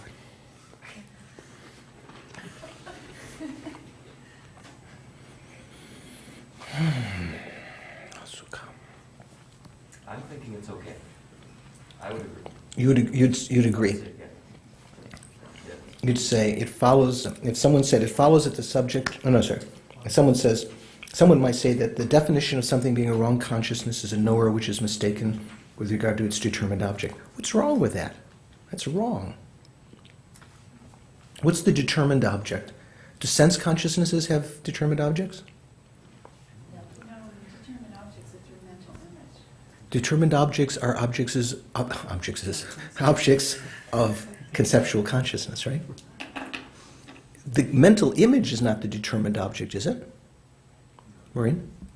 Say, for instance, I'm thinking about the sand mandala, the powdered stone mandala. Actually, it's not. It doesn't say sand mandala. We often call it sand. It's not made out of sand. Made out of powdered stone. See, I'm thinking about that. I have a mental image of that. Say, that is the referent object, that object in the corner there, that is in our corner of the Gompa here. That's the referent object that we don't often talk about, but that's the referent object. What's the determined object of that conceptual consciousness that's thinking about the sand mandala? Say I've got a good mental image of it. The determined object is that which I'm thinking about, that I'm determining or that mentally, conceptually determining that I am getting at, that's the engaged object, the actual sand mandala. What's the appearing object? It's the mental image of that. The mental image of the sand mandala is not the determined object. The determined object is what I'm determining, what I'm sort of coming to the conclusion of, what I'm understanding. For conceptual consciousness, in general, that's the engaged object, the object that I'm actually getting at, that I'm understanding. It may not be the object I'm referring to. For instance, I can be referring to the conventionally existent maureen, that could be my referent object, but I can be conceiving of maureen as truly existent. That would be my determined object and my engaged object. The appearing object would be the appearance of a truly, the mental image or the meaning generality of a truly existent maureen.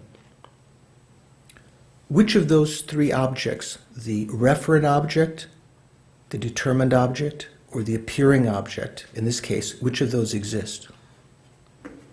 The determined object is truly existent maureen. The referent object is the conventionally existent maureen. That's what I'm referring to. I'm thinking about maureen, conceiving or determining her as, because determined object means conceived object. Conceiving of her or determining her as truly existent. And there, via the mental image or meaning generality of the appearance of a truly existent maureen. Which of those three objects actually exist? The referent object, Pat says the determined object exists, so a truly existent maureen exists. No, the conventional. He thinks maureen is truly existent. He thinks that the truly existent maureen is an object of knowledge, and that it appears truly just as it exists. Now, the truly existent, from the point of view of Buddhism, from the Mahayana Buddhism, especially, let's say Prajnanika, objects are not truly existent. They may appear that way to sense consciousness, and our mental consciousness may actually grasp at them as being that way, but they are devoid of being truly existent. They are empty of being truly existent. So that determined object doesn't really exist. If you were asked to posit it, you were forced to posit what is the determined object of the conception conceiving that maureen is truly existent, you could say it's the truly existent maureen. But that doesn't, an object doesn't really exist. But you could still posit it. That's what's seemingly being determined. Like we were talking about before, ignorance seemingly realizing. You were saying, couldn't ignorance realize its object? It looks like it's realizing its object, but it's not, right? It's not really an object. How about the referent object, conventionally existent maureen? That does exist. I'm thinking, just thinking about maureen, which is a conventionally existent person, just the name given to the label to the five aggregates, or as Oma suggests, appropriately arranged. How about the appearing object? Does that exist? In this case, the appearance of a truly existent maureen? No. It doesn't exist, huh? So it follows that there is no appearance of truly existent maureen in my consciousness or anyone's consciousness because it doesn't exist. There's no appearance of truly existent. Then what's the appearing object of that wrong conception? No, it does exist. The appearance, just like the appearance of a mirage, does exist, but what's okay. Wrong consciousness, though. Okay, so if someone gives that the definition, definition of a wrong consciousness is a knower which is mistaken with regard to its determined object. We reply, we smart guys, it absurdly follows. We wouldn't say absurdly, you just say it follows, unless you really want to rub the salt in. It follows that the subject, a sense consciousness which sees snow mountains as blue, is that definition. That is, and remember, definition and definendum. Definendum is that which is being defined, like wrong consciousness. Definition is, in this case, a knower which is mistaken with regard to its determined object. So it follows that the subject, a sense consciousness which sees snow mountains as blue, is that definition, a knower which is mistaken with regard to its determined object, because of being that definendum, that is, because it's a wrong consciousness. Is it a wrong consciousness? A eye consciousness that sees snow mountains as blue? It's a wrong consciousness. It's a wrong consciousness, but it's due to, Oh, whatever it's due to, it's a wrong consciousness, right? It's a wrong consciousness, and if the definition of a wrong consciousness were something that was mistaken to its determined object, that consciousness would have to be mistaken with respect to its determined object. So if the person says, oh yeah, okay, that's a wrong consciousness. Yeah, it follows. When you said it follows that sense consciousness that sees snow mountains as blue is that definition because of being that definitum, they would say duh. They would say yes, I agree. If that's accepted, if they say duh, in the text it says döna. If they say duh. It absurdly follows, or follows that the subject, a sense consciousness which sees snow mountain as blue, is a determinative knower, because it was accepted that it is a knower which is mistaken with respect to its determined object. So only determinative knowers, that is, conceptual consciousnesses, are mistaken with respect to their determined objects. One cannot accept, you can't accept that it is a determinative knower, because it is a non-conceptual consciousness. This is because it is a sense consciousness. So, after having posited some wrong definition from our point of view, and it goes on to say the definition of a wrong consciousness is a knower which engages its object erroneously.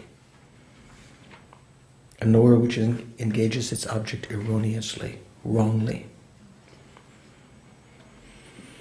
Second, when wrong consciousnesses are divided, there are two, conceptual and non-conceptual wrong consciousnesses, right?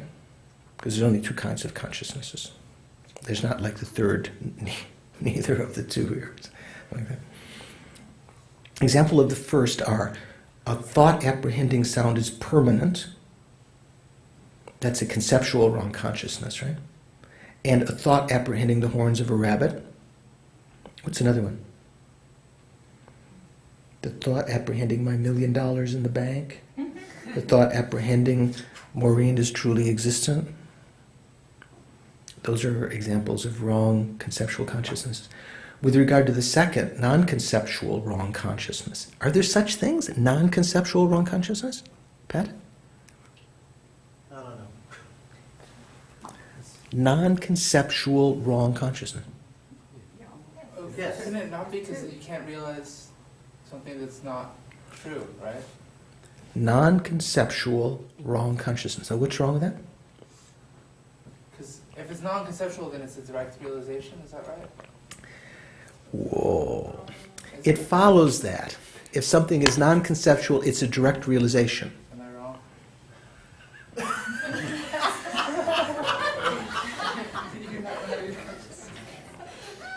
So it follows that inattentive perception is a direct realization because it is non-conceptual.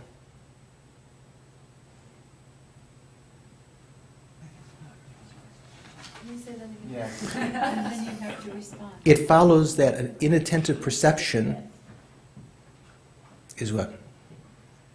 Realizes its object is a realization because of being non-conceptual. Realizes its object because of being non-conceptual. It follows that a wrong eye consciousness realizes its object because of being non-conceptual. A wrong eye consciousness that sees two moons realizes its object because it is not conceptual. There are many kinds of erroneous, not all non-conceptual minds realize their objects. Even among direct perceivers, some don't realize their object, such as inattentive perceptions. They don't realize their object because, in a sense, realize they apprehend their object, but they don't realize it because they can't induce a remembering consciousness that you apprehended that object, right? And then some non-conceptual consciousnesses are just wrong. No, wrong. Turn right. It's wrong. Turn left. Left, right there. There, right here. Left, right, left. Okay. Well, this is good. This is a good class tonight. You guys are sharp. It must be something must be happening. We're coming up to Sakadawa. This weekend we'll give a course on the 12 deeds of Buddha's life from the Lalita Vistara Sutra. If you know anyone, or if you'd like to learn about the life of Buddha, this is the beginning. Sunday will be the first day of Sakadawa, what we call Vaisakha, the month where Buddha was born, attained enlightenment, passed into parinirvana. Is that when you're doing it Sunday? Giving your class? Yes. No, so it's Friday, Saturday, and Sunday.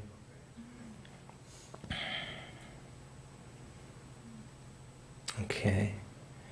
So, A wrong direct perception, like wrong direct perception? Is there such a thing as a wrong direct perception? yeah. It follows that there exists a wrong perception because you've just posited it. Jaundice in the eye. That's a wrong direct perception? Is that? No, it can't be a direct perception. There's only 3 kinds of direct perceptions. Let's say sense direct perception. Prime cognition, subsequent cognition, inattentive perception. If it's not one of those, it's not a direct perception. You might say, well, what about seeing the 2 moons? Is that a direct perception?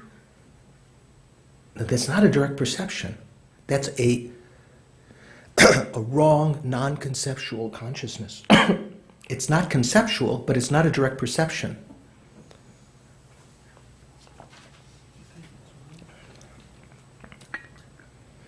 For direct perception, the engaged object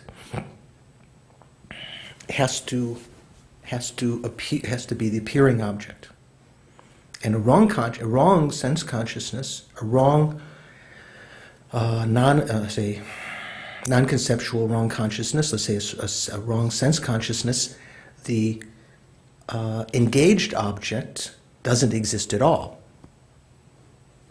You know, like seeing, engaging 2 moons. But there is an appearing object, the appearance of 2 moons. I might have misspoken the other day. I'm not sure. I think I probably did. I might have said the appearing object of that wrong consciousness perceiving 2 moons is a single moon. That's the referent object, the single moon. Excuse me. That's one of the shortcomings of chocolate chip dunkers. Everything in samsara. There's nothing to grasp on them. Okay, this is continuing. With regard to the second, non-conceptual wrong consciousnesses, there are 2. Mental and sense wrong consciousnesses. The first is, for example, a dream consciousness which clearly sees blue, which clearly sees as blue, the blue is a dream, the blue of a dream. That means it sees blue in the dream and perceives it as blue. In some cases, not all dream consciousnesses are direct perceptions, but Lama Tsongkhapa seems to indicate, and that's probably what Purba position is here, that some dream consciousnesses that are very, very lucid are not direct perceptions, non-conceptual. They're not appearing via mental image. But it's kind of hard to understand what that means. In the case of those kind of lucid dreams, we wouldn't call it a direct perception, right? Because a direct perception couldn't be wrong. Direct perceptions are not wrong by definition. What are the divisions of direct perceptions in general? There's 3 kinds: prime cognitions, subsequent cognitions, inattentive perceptions. I mean, there were 4 divisions of direct perceptions in general. What were they? Sense direct perceptions, mental direct perceptions, yogic direct perceptions, self-knowing direct perceptions. And all of them, except for, I think, yogic direct perceptions, had 3 divisions. It didn't. The yogic direct perception did not have inattentive, because it always was attentive of its object. But I think all the rest of them all had, when you divided them, they all had those three divisions. Okay. Okay. So, example of the second, wrong consciousness, which is a sense consciousness, is a sense consciousness which sees snow mountains as blue, and a sense consciousness which sees a white conch as yellow. Right? And it's up to 44 somehow. 42. Here we go. 40. That was Pardon? 41. That was 41. Yeah, I jumped to 4. No, my text was out of order. I jumped to 44. Pardon? You're still in dream? Yeah, I was trying to jump over that. I was trying to jump so he could do a little bit more. The subject of mental consciousness, non-conceptual consciousness, and wrong. The first, the mental non-conceptual wrong consciousness is, for example, a dream consciousness which clearly sees blue as blue, the blue of a dream. That's a wrong consciousness. Why is it wrong? Because there's no real blue there. It's appearing clearly, but it's not existent, that blue. Do you create negative? Not all dreams are not conceptual. There are some dreams, supposedly, in which there is very clear appearance, not via a mental image, that arises within the mental consciousness.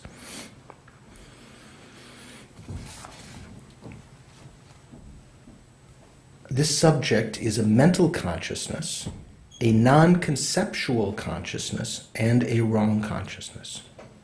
Respectively, it is a mental consciousness because of being a dream consciousness. Okay, we don't dream with our sense consciousnesses. We only dream with our mental consciousness. It is a non-conceptual consciousness because of being a consciousness which is free from being a determinative knower, which apprehends a sound generality and a meaning generality as suitable to be mixed. This is the definition of a conceptual consciousness, which we would have gotten to if we didn't go over this right now. And it is a wrong consciousness because of being a consciousness which apprehends its object, a form, such as blue, which is a phenomenon source, that is, an object of mental consciousness, a mental form. It perceives it as blue, whereas it does not exist as blue. Phenomenon source? Phenomenon source. Entrance. Remember we were talking before, there are 12 entrances to generation of consciousness. The 6 faculties and the 6 consciousnesses the 6 objects of the consciousnesses. Okay, there's the eye faculty and visual form, the ear faculty and sound, the nose faculty, odor, taste faculty, taste, the tongue faculty, taste, tactile faculty, touch, and mental faculty, and object of mind, the entrance, which is object of mind. So those are called ayatanas, entrances, as opposed to dhatus, which is like, you've heard of dharma dhatu. This is called, so the mental entrance is called, what's it? Yeah, it's called something like that. Where are we now? The phenomenon source? Phenomenon source, phenomena entrance. So that means, that's the one that's talking about, that's the object of mental consciousness, which is, although mental consciousness can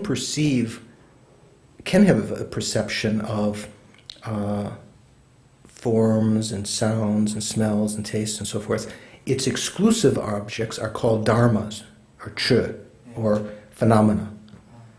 It's just another way of translating dharma. So it's called dharma ayatana. So that means the entrance to mental consciousness, which is its exclusive objects. Okay? So that's easy. So let's just quickly go over this next section. So, because we just have 2 more classes after tonight, and then we'll have a practice day where maybe we can clear up some other doubts. But with respect to so there's other divisions of consciousness. So we've divided, actually up till now we divided consciousness up into 7 ways. Did you know that? What have we talked about? 2 that were prime, what were they? Direct prime cognizers and inferential prime cognizers. And to do that, we had to define a lot of other stuff. Direct prime cognizers, inferential prime cognizers. Then there were 5 not prime, subsequent cognition, and then of the remaining 4, some were not only not prime, but some were wrong and some were factually concordant. Correct belief, doubt, inattentive perception, and wrong consciousness. Have I counted 7? So sometimes it's called the 7 ways of knowing. So that was the division of consciousness into 7. Okay? So now there are other ways of dividing consciousness. So like for instance, you can divide into 2, conceptual and non-conceptual, or 3. Here it says threefold division of awareness and knowers. There are 3 parts. A conceptual consciousness that takes a meaning generality as their apprehended object. Their apprehended object. So apprehended object and appearing object are generally the same. So that means its appearing object is a meaning generality, a mental image. So that just means conceptual consciousness. Second, a non-conceptual, non-mistaken consciousness, which takes a specifically characterized phenomena as their apprehended object.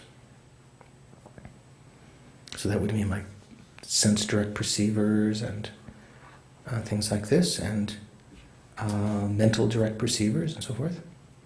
And a non-conceptual, mistaken consciousness that takes a clear appearance, or the clear appearance of a non-existent as their apprehended object. So this would be like a sense consciousness apprehending a blue snow mountain, for instance. A not conceptual, mistaken consciousness that takes the clear appearance of a non-existent as its apprehended object. So its appearing object is a non-existent.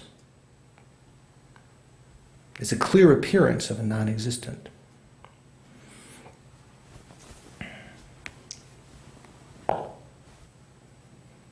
Its referent object exists, the white snow mountain. So with respect to the first, we have any time left? 9 minutes. Oh, okay. With respect to the first explanation of conceptual consciousness, which takes a meaning generality as their apprehended object, consciousnesses which take meaning generality as their apprehended object, there are 2 parts, definition and divisions. So now we get into an actual formal definition of conceptual consciousness, which we didn't have before, other than just being alluded to a minute ago. Definition of conceptual consciousness is, so this is our own tradition, a determinative knower which apprehends a sound and a meaning as suitable to be mixed. And that's shorthand for means sound generality and meaning generality as suitable to be mixed. But this way of phrasing it is kind of been refined over many hundreds of years, so this is kind of, not everyone would agree with this way of stating the definition, but it has a particular meaning. So here, you know what a meaning generality is? Mental image? Kind of, can mean a mental image. What's a sound generality then? Isn't a sound generality also a mental image?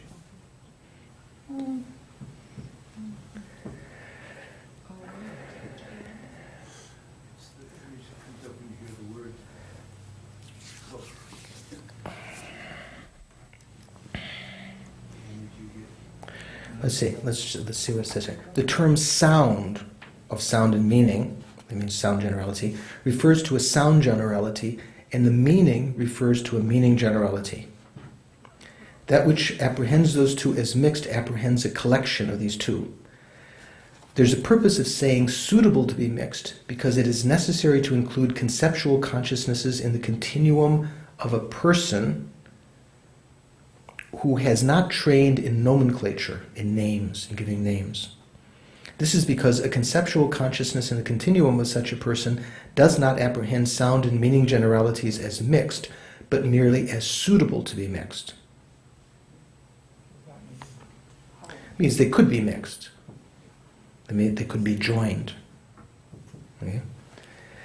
May I ask what nomenclature is there? Nomenclature just means terminology, names, words. Like a cow is not trained in nomenclature. Little baby, dogs, cats. Maybe your dogs and cats are trained somewhat in nomenclature. Okay. But in general, cow doesn't, when it thinks about licking the salt block, it doesn't think, I think I want the salt block. It has a meaning, it has an experiential mental image, meaning generality of salt block, and it thinks of it that way, and it wants to go over there and taste that, but it doesn't have a name that goes along with it. So a sound generality is like the labeling? Well, the different ways of talking about it. In Geshe Rapton's book, let me just see, I think they translate experiential. Experiential mental image. Experiential image, yeah, don't you? Meaning generality. So he calls it experiential image and nominal image, right? Let's see, if you have this book, you can check here on pages around 42 and so forth in Geshe Rapton's book, Mind and Its Function. He's talking about mental images.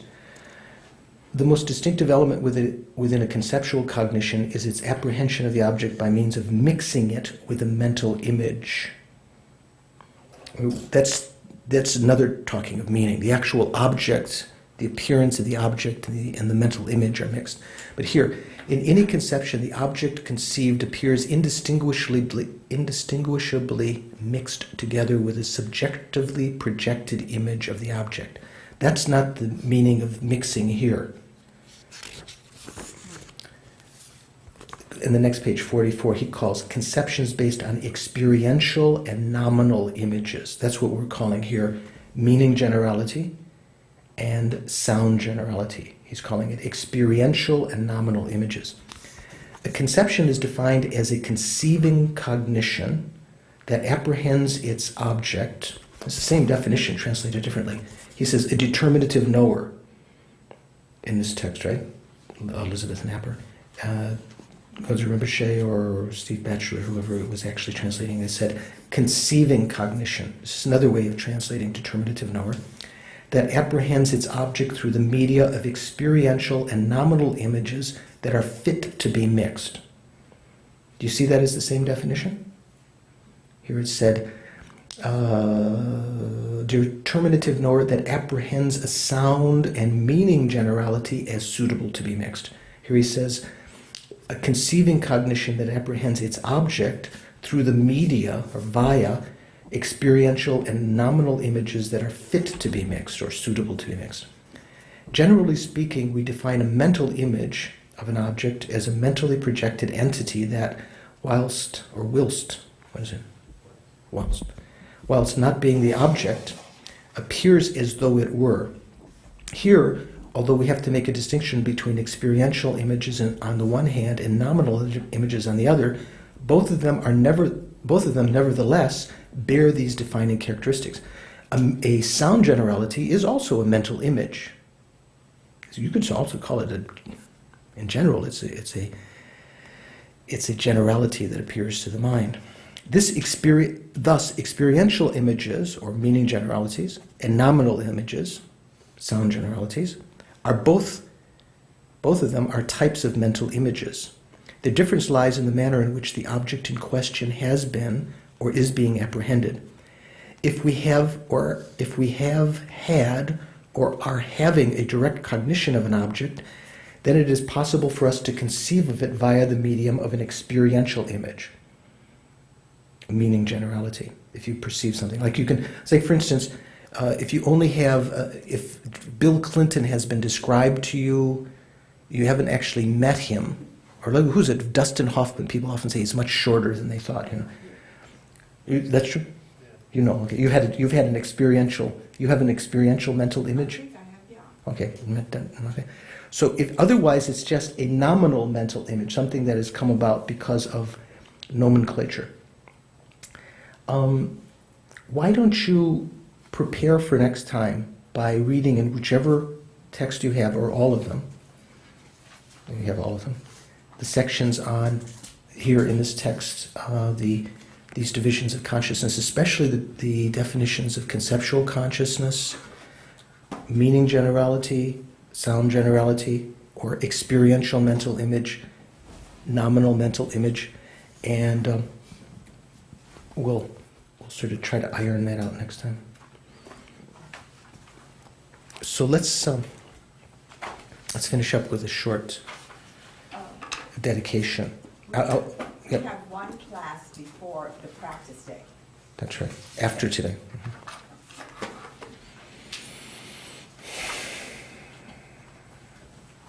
So thinking of all of the doubts that have slowly maybe emerged in our mind that weren't there before, but some of which have been beginning to get clarified in our mind, different kinds of misconceptions that we've had about the mind just studying this material, thinking tonight we have created some virtuous karma with good motivation, studying the teachings that Buddha himself taught, but the field of the mind.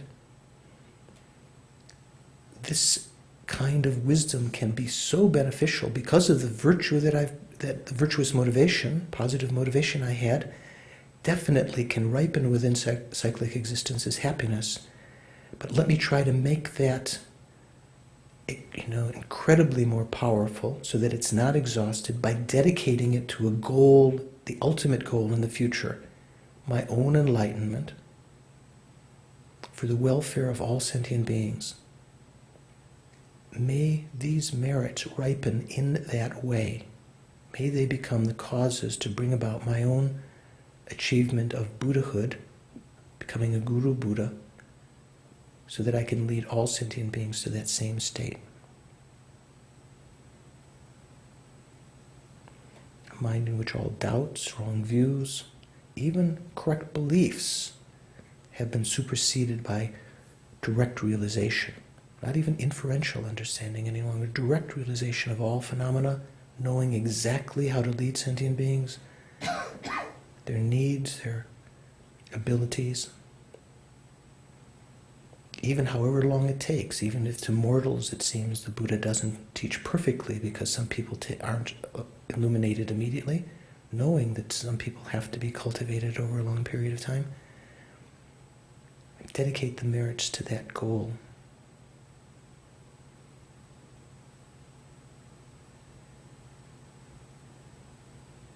And seal it within the recognition of the emptiness of the three spheres. The merits, the goal dedicated to, and the act of dedication are all empty of true existence.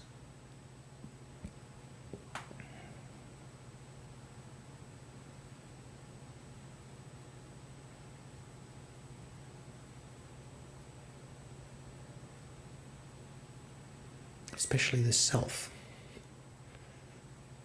who is the dedicator.